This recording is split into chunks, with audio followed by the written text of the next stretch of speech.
आगे कहा कि मैं चाहूं तो इस संसार को भी जीत सकता हूं और आपको उसका राजा बना सकता हूं। राजा उसकी बातों पर प्रसन्न।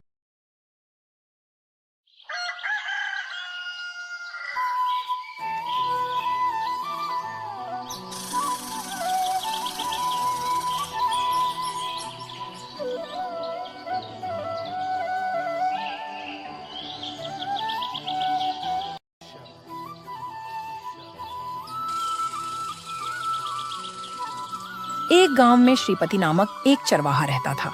वह बलशाली युवक था, इसलिए सदा देशों में भ्रमण करने और युद्धों में भाग लेने के बारे में सोचा करता था। एक दिन श्रीपति इन्हीं के बारे में सोचता हुआ एक पेड़ के नीचे लेट गया। थोड़ी देर बाद वह गहरी नींद में सो गया। उसने नींद में एक विचित्र सपना देखा।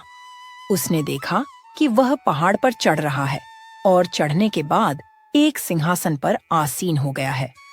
वहां बगल में एक सुंदर स्त्री बैठी हुई है।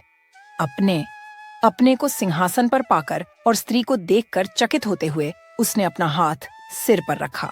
वहां उसका हाथ रत्नखचित मुकुट को छू गया। मैं राजा हूँ, राजा, चिल्लाता हुआ वह नींद से जाग उठा और अपने चारों ओर देखा।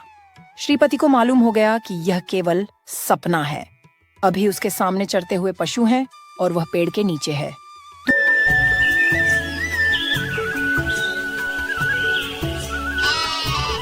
दूसरे दिन भी उसने ऐसा ही सपना देखा। इससे श्रीपति को लगा कि यह सपना साकार हो सकता है। उसने सोचा, कल भी ऐसा ही सपना देखूंगा तो सामने के पहाड़ पर चढ़ जाऊंगा। हो सकता है कि पहाड़ के उस पार के बालाभिपुर राज्य का राजा बन जाऊं। तीसरे दिन भी उसने ऐसा ही सपना देखा। उसने निश्चय किया कि वह चरवाहे का काम छोड़ देगा। वह तत्क्षण पहाड़ की तरफ बढ़ा। बड़ी मेहनत लगाकर वह शाम तक पहाड़ पर चढ़ गया। वहां उसे सिंहासन दिखाई नहीं पड़ा, स्त्री भी नहीं थी। फिर भी श्रीपति निराश नहीं हुआ। अंधेरा होते होते वह बालाभिपुर राज्य में पहुंचा। उसे बहुत भूख लग रही थी। वहां घने जंगल के अलावा उसे कुछ भी दिखाई नहीं पड़ रहा था। उसने सोचा कि आज रात को यहीं पेड़ के नीचे सो जाऊंगा और सुबह होते ही किसी गांव में जाऊंगा। वह पांव समेटे एक पेड़ के नीचे सो गया। भूख की वजह से उसे ठीक से नींद नहीं आ रही थी। उसने सुना कि 4-5 घुड़सवार आपस में बातें कर रहे हैं। श्रीपति ने ध्यान से उनकी बातें सुनी। उनकी बातों से उसे मालूम हुआ कि यहाँ से थोड़ी दूर पर पेड़ों के पीछे एक उजड़ा हुआ घर है। वे घुड़सवार उस रात को वहीं ठहरना चाहते हैं। श्रीपति चुपचाप उनके पीछे पीछे गया।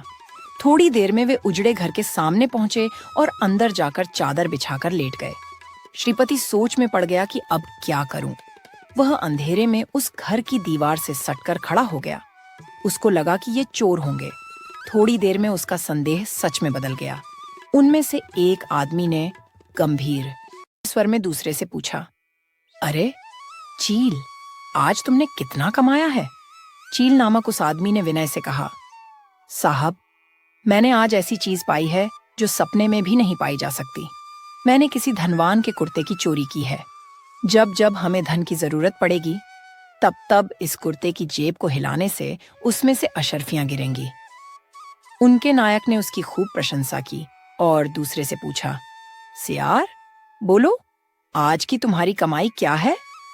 सियार नाम के उस आदमी कहा, मालिक, आज मैं बहुत ही भाग्यवान रहा। मैंने प्राण संकट में पड़े एक सेनाधिपति को देखा। उसके मुकुट की मैंने चोरी की है।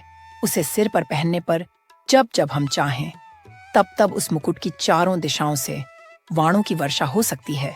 वाह वाह, तुम सचमुच ही सियार हो। अरे ओ रीछ, तू बोल, तेरी क्या कमाई है? नायक ने पूछा। मालिक, मैंने एक तलवार पाई है। जब हम चाहें तब उसे भूमि में भोंक दें, हर बार उससे 1000 सैनिक पैदा हो जाएंगे। रीछ ने कहा। बहुत अच्छा, वे सब दीवार में लटका देना और सो जाना।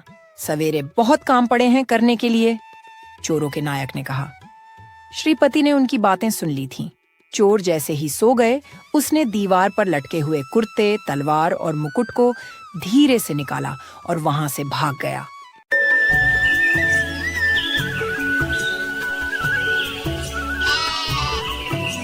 वह 2 दिनों में बालाभिपुर राज्य पहुंच गया। उसने वहां के राजा के दर्शन की विनती की। किले के रखवालों ने पूछा, तुम कौन हो? राजा का दर्शन पाना इतना आसान नहीं है। अच्छा, लगता है कि तुम लोगों ने मेरा नाम नहीं सुना है। महावीर श्रीपति को कौन नहीं जानता? श्रीपति ने आत्मविश्वास के साथ कहा। आप महावीर श्रीपति हैं, पधारिए। कहता हुआ एक सैनिक उसे राजा के पास ले गया। उस समय सिंहासन के बगल में राजकुमारी भी बैठी हुई थी। उसको देखते ही श्रीपति को लगा कि उसका सपना सच होने वाला है। केवल उसके सिर पर मुकुट नहीं था, नहीं तो सपने में जिस स्त्री को देखा वह बिल्कुल वैसी ही थी। राजा ने श्रीपति को देखकर कहा, बोलो, तुम्हें क्या चाहिए? श्रीपति ने उसके पास जो अद्भुत मुकुट तथा अनोखी तलवार थी, सिर्फ उन्हीं के बारे में बताया।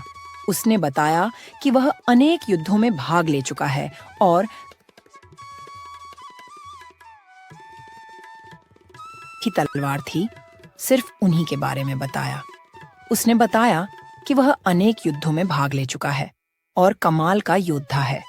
उसने आगे कहा कि मैं चाहूं तो इस संसार को भी जीत सकता हूं और आपको उसका राजा बना सकता हूं।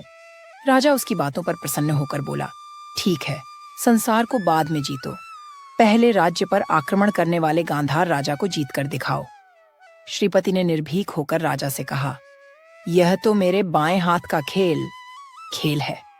मेरी एक इच्छा है कि यदि मैं गांधार राजा पर विजय पाऊं तो आप राजकुमारी का विवाह मुझसे रचाएंगे। राजा ने मुस्कुराते हुए स्वीकृति दे दी। उसे लगा कि गांधार राजा की वजह से अपने राज्य पर बड़ी विपत्ति आने वाली है। यह बला टल गई तो इस युवक से बेटी की शादी करने में क्या हर्ज है? यह पराक्रमी है और ऐसे पराक्रमी से पुत्री की शादी करना गौरवप्रद ही होगा। श्रीपति ने कुछ सैनिकों को लेकर गांधार